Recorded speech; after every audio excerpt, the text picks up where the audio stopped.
Bismillahirrahmanirrahim. Assalamualaikum warahmatullahi wabarakatuh. Innal hamdalillah nahmaduhu wa nasta'inuhu wa nastaghfiruh wa nastahdihi wa natubu ilaihi wa na'udzu billahi min syururi anfusina wa min sayyiati a'malina. May yahdihillahu fala mudilla lahu wa may yudlilhu fala hadiya lahu. Allahumma salli ala Sayyidina Muhammad wa ala ali Sayyidina Muhammad kama sallaita wa sallamta wa barakta ala Ibrahim wa ala ali Ibrahim fil alamin innaka Hamidum Majid. Puji dan syukur hanya milik Allah Subhanahu wa taala Rabbul Alamin. Semoga Allah Subhanahu wa taala menjadikan keluarga kita keluarga yang sakinah, mawaddah, warahmah, berkumpul di dunia dan berkumpul di surganya Allah Subhanahu wa taala. Salawat dan salam selalu tercurahkan kepada junjungan kita baginda Rasulullah sallallahu alaihi wasallam. Semoga kita semua kelak bisa mendapatkan syafaat daripada Rasulullah sallallahu alaihi wasallam. Sahabat yang dimuliakan Allah Subhanahu wa taala, pada pagi hari ini kita akan membahas tentang sihir perceraian. Di antara sihir ada sihir perceraian, artinya yang membuat orang itu bercerai. Nah, bagaimana ciri-cirinya dan bagaimana cara mengobatinya menurut syariat Islam? Apa dalilnya bahwa sihir perceraian itu ada? Ya. Kita bisa lihat dalam surah Al-Baqarah ayat 102. Allah Subhanahu wa taala berfirman, dan mereka mengikuti apa yang dibaca oleh syaitan-syaitan mereka pada masa kerajaan Sulaiman, dan mereka mengatakan bahwa Sulaiman itu mengerjakan sihir, padahal Sulaiman tidak kafir, artinya tidak mengerjakan sihir. Hanya setan-setan itulah yang kafir, yakni yang mengerjakan sihir. Mereka mengerjakan kepada manusia dan apa yang diturunkan kepada dua orang malaikat di negeri Babil, yaitu Harut dan Marut.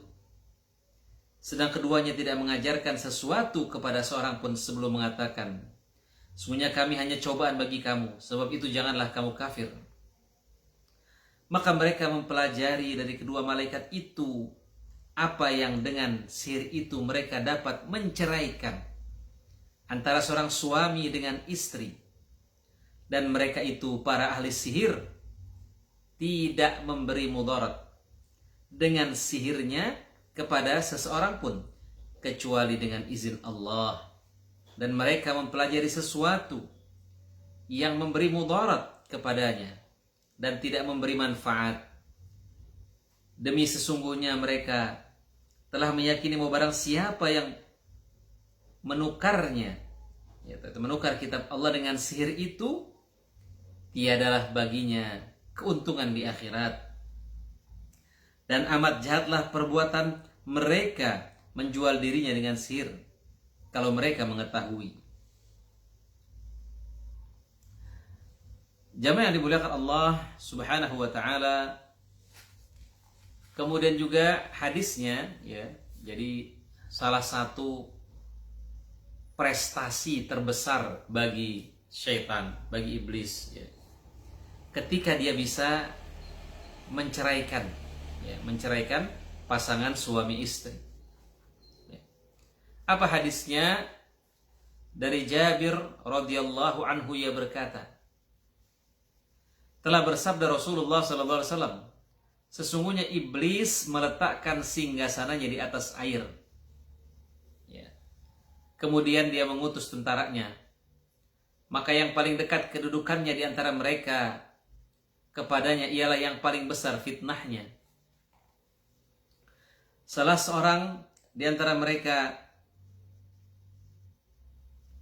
datang seraya berkata, aku telah berbuat demikian dan demikian. Lalu iblis berkata, kamu belum berbuat apa-apa. Ya. Jadi dianggap belum berbuat apa-apa.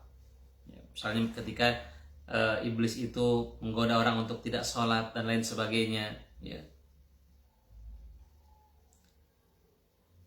Nabi SAW bersabda, kemudian salah seorang mereka datang seraya berkata, aku tidak meninggalkannya hingga aku telah menceraikannya dari istrinya.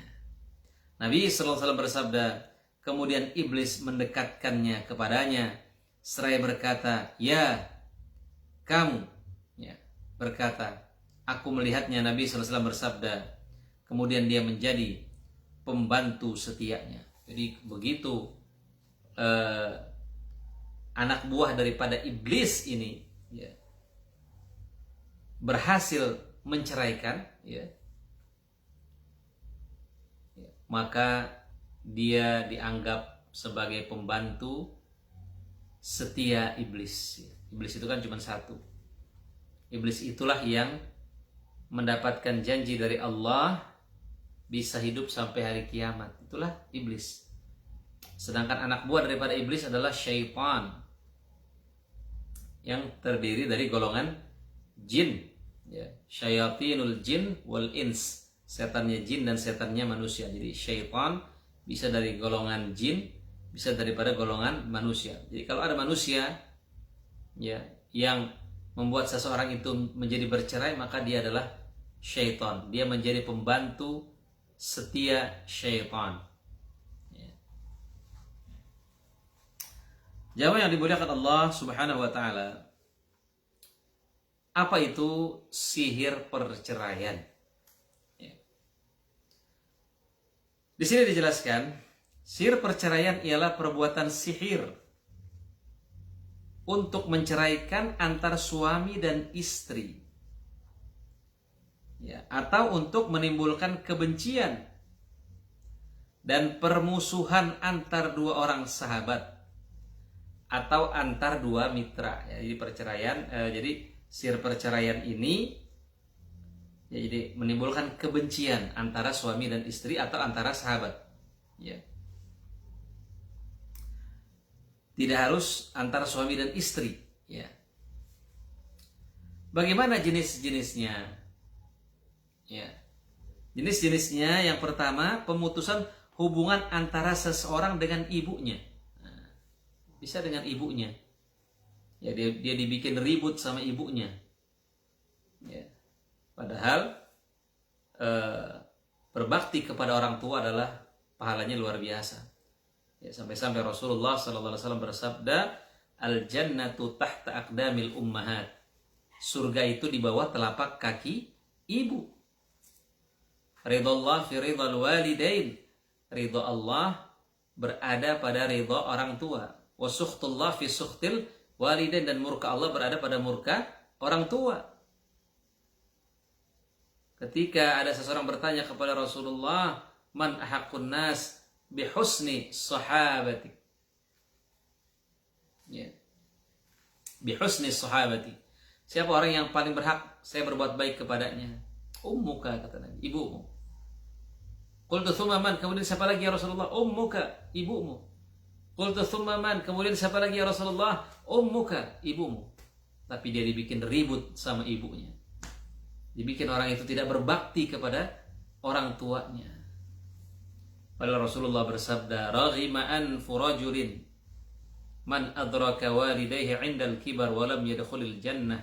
Celaka seseorang, dia mendapati orang tuanya sampai usia lanjut, tetapi itu tidak membuat dia masuk surganya Allah Subhanahu wa ta'ala. Kemudian pemutusan hubungan antara seseorang dengan bapaknya, dibikin ribut sama bapaknya, gak pernah cocok, ya. Kemudian pemutusan hubungan antara seseorang dengan saudaranya, ya, dibikin berantem terus antara keluarga, ya. Adalah apa ancaman Rasulullah SAW, la yadkhulul jannah qati', tidak masuk surga orang yang memutuskan tali silaturahim. Kemudian pemutusan hubungan antara seseorang dengan temannya, ya, dengan temannya. Makanya ya tadi, ya, kita kalau sama teman itu terlalu akrab juga jangan, jauh juga jangan, sedang-sedang saja. Apa kata Nabi? Ahbib habibaka haunamma, ya, cintailah saudaramu sekedarnya saja. Bisa jadi hari ini kau cintai, kata Nabi, besok kau benci. Wa baghidaka haunam ma, bencilah seorang yang kau benci itu sekedarnya saja. Bisa jadi hari ini kau benci, besok kau cintai. Ya. Kemudian pemutusan hubungan antara seseorang dengan mitranya, baik dalam perdagangan atau lainnya. Ya. Jamaah yang dimuliakan Allah Subhanahu wa taala. Jadi mitra bisnis dibuat ribut, akhirnya mereka berpisah. Nah, ini juga jenis-jenis daripada sihir perceraian. Kemudian perceraian antara suami dengan istrinya. Nah, jenis ini yang paling berbahaya dan paling banyak tersebar. Jamaah yang dimuliakan Allah Subhanahu wa taala, bagaimana gejala daripada sihir perceraian ini? Ya. Yang pertama, berubahnya keadaan secara mendadak. Dari cinta menjadi benci, tanpa alasan, tanpa sebab. Tiba-tiba seorang suami benci kepada istrinya, atau seorang istri benci kepada suaminya, gak ada alasan. Ini salah satu ciri daripada sihir perceraian. Kemudian banyak terjadi saling meragukan antara keduanya, mulai curiga. Oh, jangan-jangan suami saya selingkuh, jangan-jangan istri saya selingkuh. Padahal tidak ada alasan, ya, yang mengarah ke sana, tidak ada. Cemburu buta, ya. Kemudian tidak meminta maaf, ya. Kalau terjadi percekcokan gak ada yang meminta maaf, ya. Masing-masing menganggap dirinya benar, ya. Ikhwatal iman rahimakumullah. Padahal kan dalam kehidupan berumah tangga itu sih, apa sih resep kehidupan berumah tangga supaya tidak terjadi perceraian? Kelebihannya disyukuri, kekurangannya dimaafkan. Ya. Ketika kita menikah, kita mengucapkan saya terima nikahnya, maka yang diterima adalah semuanya. Saya terima cerewetnya, saya terima senyum manisnya, saya terima masakan yang enak, saya terima masakan yang tidak enak. Itu semuanya. Semuanya kita terima. Tidak kita pilih-pilih. Ada kelebihannya kita syukuri, ada kekurangannya kita sabari. Maka rumah tangga jika tidak ingin bercerai, modalnya dua, sabar dan syukur. Maafkan kalau ada kesalahan, jangan memperbesar masalah. Ya, bagaimana supaya menjadi pribadi yang mudah memaafkan? Ya, lupakan kesalahan orang lain dan lupakan kebaikan yang kita lakukan kepada orang lain. Kedua, ingat kebaikan orang sama kita, ingat kebaikan istri, ingat kebaikan suami. Ya. Kalau kita nikah lagi pun belum tentu kita mendapatkan pasangan yang lebih baik. Dan ingat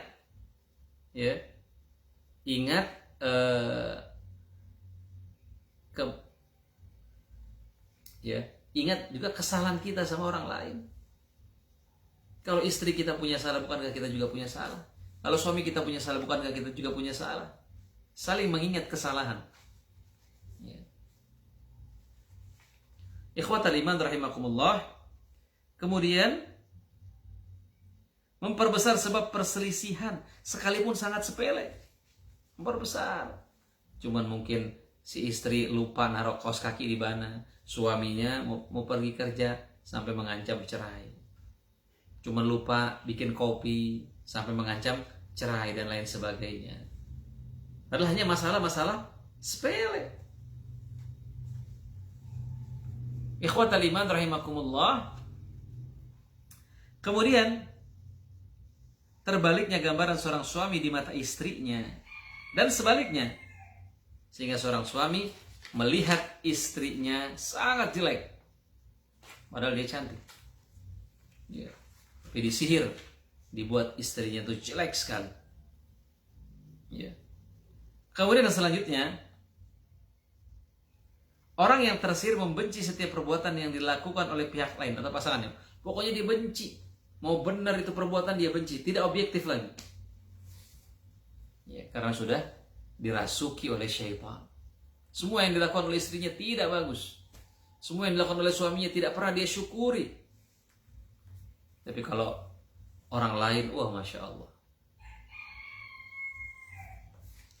Ya. Kemudian orang yang tersihir membenci tempat tinggal pihak lain. Misalnya istri melihat suami di luar rumah dalam keadaan jiwa yang baik, tapi ketika masuk rumah dia merasa sumpek berat. Ya, dia benci, nggak ada melihat suaminya di rumah, melihat istrinya di rumah dia nggak suka. Ini salah satu tanda sihir perceraian. Ya. Nah, jamaah yang dimuliakan Allah Subhanahu wa ta'ala, bagaimana terjadinya sihir perceraian? Di sini dijelaskan oleh Syekh Wahid Abdus Salam Bali. Dia mengatakan, biasanya seseorang datang ke tukang sihir dan meminta kepadanya agar mereka menceraikan antara si fulan dengan istrinya. Misalnya, mungkin si laki-laki ini atau si perempuan ini itu adalah dulu mantannya. Dia masih punya hasrat untuk bisa memilikinya, dia ceraikan. Ikhwatal iman rahimakumullah, jangan seperti itu. Ridholah dengan pasangan yang Allah berikan kepada kita. Suatu yang belum menjadi milik kita memang terlihat indah, tapi kalau sudah kita miliki, bisa jadi yang sudah kita miliki lama itu jauh lebih indah. Maka kuncinya adalah qanaah. Alaikum bil qanaah, kata Nabi. Hendaklah kamu memiliki sifat qanaah, fa innaha malun la yanfad. Karena qanaah itu adalah harta yang tidak pernah habis. Warda bima qasamallah taqud aghnan nas. Ridholah dengan apa yang Allah berikan, maka kamu akan menjadi orang kaya. Nah, jamaah yang dimuliakan Allah Subhanahu wa ta'ala, kemudian tukang sihir meminta nama orang yang dimaksud dan nama ibunya. Berikut salah satu benda, pakaiannya, ya, bekas pakaiannya bisa diminta. Jika tidak bisa mendatangkan benda tersebut, maka tukang sihir akan mengerjakan dengan menggunakan air, ya, dan diperintahkan agar menuangkannya di jalan orang yang akan disihir tersebut. Bila orang itu melewatinya, maka sihir itu akan mengenanya. Atau diletakkan di atas makanan dan minuman. Nah, ini cara orang mengerjakan sihir perceraian. Terus bagaimana cara pengobatinya? Jangan khawatir, ya. Allah mengatakan, wala yuflihus sahiru min haitsu ata. Tukang sihir tidak akan beruntung dari manapun dia datang. Ingat, inna kaida syaitan kana dha'ifa. Tipu daya syaitan itu lemah. Innahu laisa lahu sultan 'ala alladziina amanu wa 'ala rabbihim yatawakkalun. Setan enggak punya kuasa kepada orang-orang yang beriman dan orang-orang yang bertawakal kepada Tuhannya. Setan enggak punya kuasa. Jadi enggak usah khawatir. Pengobatannya, cara pengobatannya.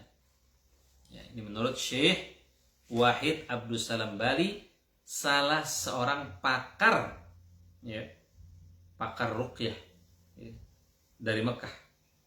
Beliau mengatakan, yang pertama, mempersiapkan suasana keimanan yang benar. Siapkan suasana keimanan yang benar. Kemudian keluarkan foto-foto makhluk bernyawa. Ini kalau kita pengen diruqyah, pengen diobati sihir perceraian, keluarkan foto-foto, ya, foto manusia, foto hewan, keluarkan. Karena malaikat tidak masuk di rumah yang ada patungnya.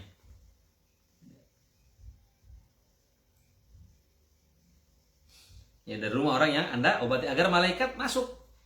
Ya, insyaallah itu juga akan membantu penyembuhan. Karena masuknya malaikat tanda masuknya rahmat Allah Subhanahu wa ta'ala. Yang kedua, keluarkan jimat atau penangkal yang ada pada penderita. Ya, kalau ada jimat yang mungkin ditanam, keluarkan. Ya. Kalau bisa bakar, bagaimana cara membakarnya? Bacakan ayat kursi, An-Nas, Al-Falaq, Al-Ikhlas, diludahi kemudian dibakar. Dan jimat-jimat itu tidak akan bisa memberikan mudarat kepada kita. Kemudian selanjutnya, bersihkan tempat dari lagu-lagu dan alat musik. Ya, apalagi lagu-lagu yang tidak sesuai dengan nilai-nilai Islam. Ya, bersihkan itu. Bersihkan tempat dari pelanggaran syariat. Seperti laki yang memakai emas. Tahu kalau wanita yang membuka aurat, atau orang yang menghisap rokok, bersihkan. Makanya orang kalau diruqyah disuruh berwudu, disuruh pakai yang belum menutup aurat disuruh menutup aurat. Ya. Kemudian yang selanjutnya memberikan pelajaran tentang akidah kepada penderita dan keluarganya, hingga hati mereka tidak memiliki ketergantungan kecuali hanya kepada Allah. Ya, berikan pemahaman tentang akidah, tentang tauhid, tentang hal-hal yang bisa merusak akidahnya, ya, tentang bahayanya syirik. Berikan pengetahuan tentang itu agar kesalahan ini tidak dilakukan kembali. Nah, kemudian kita bisa mengajukan kepada dia beberapa pertanyaan untuk mengecek benarkah seseorang ini terkena sihir perceraian. Yang pertama, apa yang kita tanya? Misalnya, apakah kamu kadang-kadang melihat istrimu dalam keadaan wajah yang sangat buruk? Yang kita tanya. Ya, kalau iya, berarti dia terkena sihir perceraian. Kemudian, apakah terjadi perselisihan antara kalian? Padahal masalahnya sepele. Ya. Kemudian, apakah kamu merasa tega, merasa lega di luar rumah, dan kalau kamu masuk rumah sumpah? Di luar rumah senang, happy. Begitu masuk rumah, sumpah. Nah, ini berarti bisa jadi dia kena sihir perceraian. Kemudian apabila salah seorang di antara suami istri merasa susah dalam melakukan hubungan, ya ada misalnya di antara bentuk sihir perceraian, suami dibuat tidak bisa ereksi di malam pertama. Ya, ada juga saya punya pasien ya, itu sabar sekali ketika mau berhubungan batuk suami istri itu, sehingga dia tidak bisa melakukan hubungan suami istri. Kemudian apakah salah seorang di antara keduanya merasa cemas? Ya, cemas, perasaan cemas, kemudian mimpi buruk, ya. Nah, kemudian ya, lanjutkan pertanyaan hingga Anda menemukan 2 gejala atau lebih. Kalau ada 2 gejala atau lebih, bisa jadi seseorang ini terkena sihir perceraian. Ya. Kemudian langkahnya, ya, berwudulah sebelum memulai pengobatan. Kita yang mau mengobati orang itu wudu. Ya. Dan perintahkan pula kepada orang yang bersama Anda, orang yang diobati juga berwudu. Ya, karena dengan wudu itu datanglah cinta Allah. Allah yuhibbut tawwabin wa yuhibbul mutatahhirin. Sesungguhnya Allah mencintai orang-orang yang bertaubat dan orang-orang yang mensucikan dirinya. Kemudian, jika penderita wanita, janganlah Anda mulai pengobatan sehingga Anda pastikan telah menutup auratnya. Ya, pastikan ketika kita mengobati, auratnya sudah tertutup. Jangan sampai ketika pengobatan terbuka auratnya. Kemudian, janganlah Anda mengobati seorang wanita dalam keadaan melakukan pelanggaran syariat. Ya, seperti membuka auratnya atau memakai wangian. Ya. Jadi pastikan ya tidak melakukan pelanggaran syariat ketika mengobati wanita, memakai alas ya, ketika misalnya memegang kepalanya untuk dibacakan ayat-ayat Al-Quran. Ya. Kalau bisa yang bisa meruqyah itu wanita, bagus. Wanita diruqyah oleh wanita untuk menjaga. Kemudian janganlah Anda memasukkan seseorang yang bukan dari mahramnya ya, ketika melakukan pengobatan. Kemudian bacalah la haula wala quwata illa billah dan mintalah bantuan Allah. Kemudian letakkan tangan Anda di atas kepala penderita dan bacalah ruqyah berikut ini dengan tartil. Ya, apa yang harus dibaca? Yang harus dibaca di sini, yang pertama kita baca Al-Fatihah, kita baca. Pegang kepalanya, kita baca A'udzubillahi minasyaitonirrajim. Alhamdulillahirabbil alamin sampai akhir. Kemudian surat Al-Baqarah yang kedua, bisa dicatat ya. Surat Al-Baqarah ayat 5. Kemudian surat Al-Baqarah ayat 102. Ya. Nah, ayat ini dianjurkan dibaca berulang-ulang. Karena dia yang menceritakan tentang adanya sihir perceraian. Ya. Selanjutnya Al-Baqarah ayat 163 sampai dengan 164. Selanjutnya Al-Baqarah 255 yaitu ayat kursi. Ayat kursi juga bisa digunakan untuk membakar jin, dibaca berulang-ulang. Ya. Kemudian Al-Baqarah 285, 286. Banyak Al-Baqarah ya. Karena memang ini sesuai dengan jaminan daripada Rasulullah SAW. Innal baita alladzi taqra fi surat Al-Baqarah la yadkhulu syaitan. Rumah yang dibacakan surat Al-Baqarah tidak dimasuki oleh syaitan. Kemudian surat Al-Imran ayat 18-19. Kemudian Al-A'raf ayat 54 dan 56. Selanjutnya Al-A'raf ayat 117 sampai dengan 122. Ya. Nah, kemudian bacalah ayat ini berulang-ulang ya. Yaitu wa ulqiyas saharatus sajidin. Ya. Tukang sihir itu tersungkur sujud ya. Kemudian surat Yunus ayat 81 dengan 82. Ya. Dan ada ayat yang harus diulang-ulang yaitu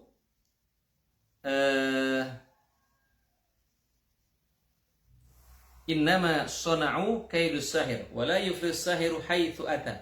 Ini dibaca Toha 69 dibaca berulang-ulang. Kemudian surat Al-Mu'minun ayat 115 sampai dengan 118. Kemudian As-Saffat ayat 1 sampai dengan 10. Kemudian Al-Ahqaf ayat 29 sampai dengan 32. Selanjutnya Ar-Rahman 33 sampai 36.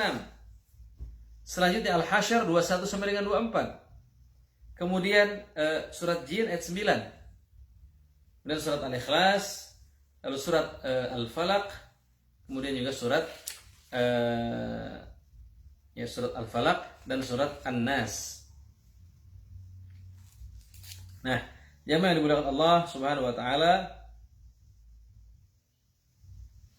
biasanya setelah dibacakan ayat dengan tartil dengan suara keras, maka akan terjadi salah satu di antara tiga keadaan.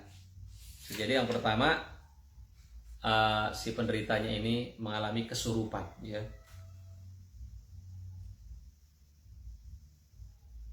Nah, jamaah yang dimuliakan Allah Subhanahu wa taala, bagaimana sikap kita ketika menghadapi seseorang yang kesurupan ya. Nah, ada beberapa yang harus kita tanyakan ya kepada jin tersebut. Kalau memang jin itu ada ya, kita tanyakan siapa namanya. Ini kata Syekh Wahid Abdul Salam Bali, apa agamamu? Kemudian hadapilah dia sesuai dengan agamanya. Jika dia non muslim, tawarkan kepadanya untuk masuk Islam ya. Jika dia jin muslim, maka jelaskan kepadanya bahwa apa yang dilakukan tersebut menjadi pelayan tukang sihir dan tidak boleh. Kemudian tanyakan kepada jin itu di mana letak sihirnya. Tapi jangan Anda mempercayai sebelum jelas bagi Anda kebenaran perkataannya. Jadi jangan juga percaya informasi 100% apa yang diinfokan oleh jin ya, oleh syaitan. Kemudian tanyakan kepadanya apakah dia saja yang ditugasi mengerjakan sihir atau ada jin lain. Jika ada jin lain, maka mintalah agar dia mendatanginya dan hadapilah dia sebagaimana saya sebutkan ya dalam buku beliau ya, dalam buku beliau ada. Kemudian kadang-kadang jin mengatakan kepada Anda bahwa si fulan yang pergi ke tukang sihir dan memintanya untuk mengerjakan sihir. Nah, dalam keadaan seperti ini janganlah kita percaya. Misalnya si jin tahu, oh yang ngerjain sihir ada ini itu, bisa jadi hanya untuk mengadu domba. Ya, maka informasi yang datang dari jin harus kita klarifikasi. Dari manusia saja harus kita klarifikasi. Nah, bagaimana dari jin yang tidak pernah kita lihat? Ya. Nah, kemudian jika jin memberitahu tempat sihir dan telah Anda keluarkan sihir tersebut, ya, maka bacalah ayat-ayat berikut di atas, ya, di atas baskom berisi air. Apa ayatnya? Yaitu surat Al-A'raf ayat 117 sampai dengan 122, surat Yunus 8182, Toha 69, Al-Baqarah 255. Ya, baca di dalam air. Kemudian ya air itu bisa digunakan untuk mandi. Ya, kalau memang di air sudah dimasak, maka air itu bisa digunakan untuk minum. Ya. Nah, jamaah yang dimuliakan Allah Subhanahu wa taala, ya. Itulah jenis daripada sihir perceraian. Mudah-mudahan ada manfaatnya. Mungkin itu saja yang bisa saya sampaikan. Kurang lebihnya mohon maaf. Yang benar dari Allah, yang salah dari diri saya sendiri. Akhirul kalam aqulu lakum wassalamu alaikum warahmatullahi wabarakatuh.